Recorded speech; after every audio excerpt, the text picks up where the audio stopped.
Hello دوستو، آپ سب نے سفر کی کہانیاں بہت سنی ہوگی، لیکن آج میں آپ کو ایسی حقیقت بتانے جا رہا ہوں جو یہ ثابت کرے گی کہ کچھ سڑکیں صرف راستہ نہیں ہوتی بلکہ وہ کسی بدقسمت روح کی جیل ہوتی ہیں۔ یہ کہانی کاشف اور اس کے 3 دوستوں کی ہے جنہوں نے گرمیوں کی چھٹیاں ایک ہارر چیلنج کے ساتھ منانے کا فیصلہ کیا۔ رات کو ٹھیک 11 بجے جی ٹی روڈ کے آسیب زدہ سیکشن کو پار کرنا۔ مقامی لوگ اس سیکشن کو وقت کی قید کہتے تھے، جہاں ایک لڑکی نوری ہر سال گرمیوں میں آزاد ہو کر سڑک پر بھٹکتی پھرتی تھی۔ جیسے ہی کار رات کے 11 بجے اس سیکشن میں داخل ہوئی، سب سے پہلے ان کے فون کا سگنل اڑ گیا، اور پھر سفیان نے وہ چیز دیکھی جو کسی کے بھی دل کو ہلا سکتی ہے۔ سڑک کے کنارے گھنے جنگل کے درمیان ایک پرانی جلتی ہوئی شمع۔ رمشا کے چہرے پر خوف اور واضح تھا۔ کاشف نے سپیڈ بڑھا دی، لیکن کار کا انجن اچانک زور سے جھٹکا کھا کر بند ہو گیا۔ جب وہ انجن چیک کرنے کے لیے نیچے اترے تو کاشف نے دیکھا کہ سڑک کی ڈیمر پر بڑے گہرے جوتوں کے نشان تھے جو سڑک کے بیچ سے جنگل کی طرف جا رہے تھے۔ وہ واپس کار میں بیٹھے۔ کار بڑی مشکل سے دوبارہ اسٹارٹ ہو گئی، لیکن اب خوف صرف باہر نہیں تھا۔ سفیان چیخا، میرے پیچھے دیکھو۔ کار کی پچھلی کھڑکی پر ریت سے لتھڑا ہوا ایک ہاتھ کا نشان تھا، اور اب تو پوری کار کے اندر شدید گرمی اور گھٹن محسوس ہو رہی تھی۔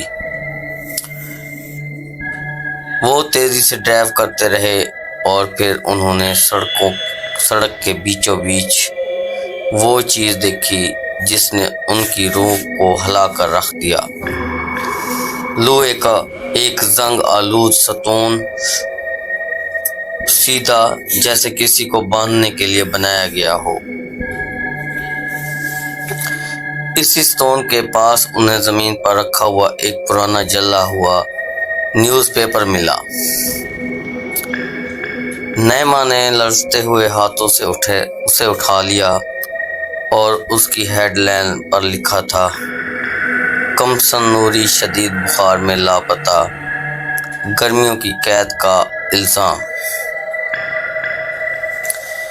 اب یہ صرف آسیب نہیں تھا، یہ ایک حقیقی کہانی کا ٹکڑا تھا، اور اسی ہی لمحے کار ایک بار پھر دھڑم سے رک گئی، اور اس بار ہمیشہ کے لیے، یعنی کہ وہیں پہ وہ رک گئی کار۔ وہ چاروں بے بس تھے، انجن پوری طرح تباہ ہو چکا تھا، باہر کی خاموشی اب ٹوٹ چکی تھی۔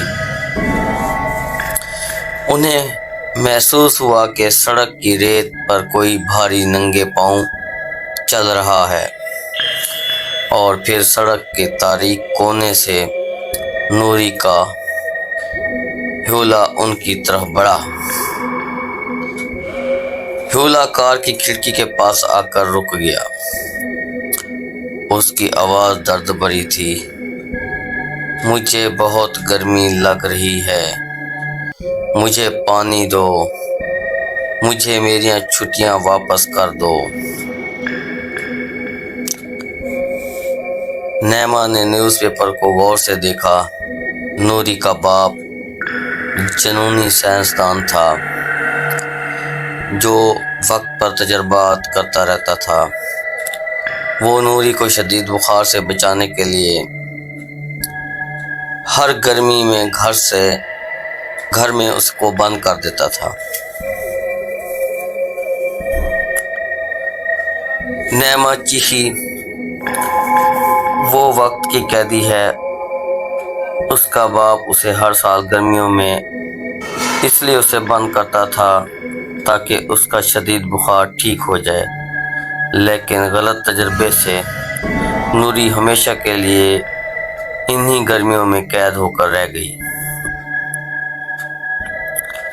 نوری کا حولہ اب کار کے شیشے کو زور زور سے ٹکریں مار رہا تھا۔ شیشہ کسی بھی وقت ٹوٹ سکتا تھا۔ اچانک سڑک کے اس ویران حصے پر انہیں دور سے ایک چھوٹی سی روشنی نظر آئی۔ یہ ایک سکوٹر کی روشنی تھی اور اس سکوٹر پر رحمت چاچا سوار تھا، وہی بوڑھا جس نے اسے راستے میں انتباہ دیا تھا۔ رحمت چاچا خوف سے کانپ رہا تھا۔ اس نے ان کی طرف اشارہ کیا اور چلا کر بولا، اسے ٹھنڈا پانی دو، اسے واپس لوہے کے اسٹون کے پاس لے جاؤ، یہی اس کے وقت کا دروازہ ہے۔ بعد میں انہیں پتہ چلا کہ رحمت چاچا نوری کا پرانا پڑوسی تھا جو اس کی المناک موت کا گواہ تھا۔ وہ ہر سال 11 بجے اس روڈ پر آتا تھا تاکہ کسی اور کو اس حادثے سے بچا سکے۔ کاشف نے کولر کا ٹھنڈا پانی اٹھایا، اس کے پاس کوئی دوسرا راستہ نہیں تھا۔ نعیمہ نے گاڑی کا دروازہ کھولنے کی کوشش کی اور باہر سے نوری کی پھر چیخ آئی۔ جیسے ہی کاشف نے پانی کا کولر نوری پر انڈیلا، نوری کا حولہ شدید سکسی کے ساتھ پیچھے ہٹا۔ لوہے کا ستون کے گرد نیلی روشنی کا ایک بھنور پیدا سا ہو گیا۔ نوری کا حولہ اس بھنور میں کھینچا چلا گیا۔ ایک زوردار جھٹکا لگا اور نیلی روشنی غائب ہو گئی۔ سڑک پر بھی خاموشی ہو گئی۔ کار کا انجن معجزاتی طور پر خود بخود اسٹارٹ ہو گیا، جیسے عام اسٹارٹ ہو جاتا ہے۔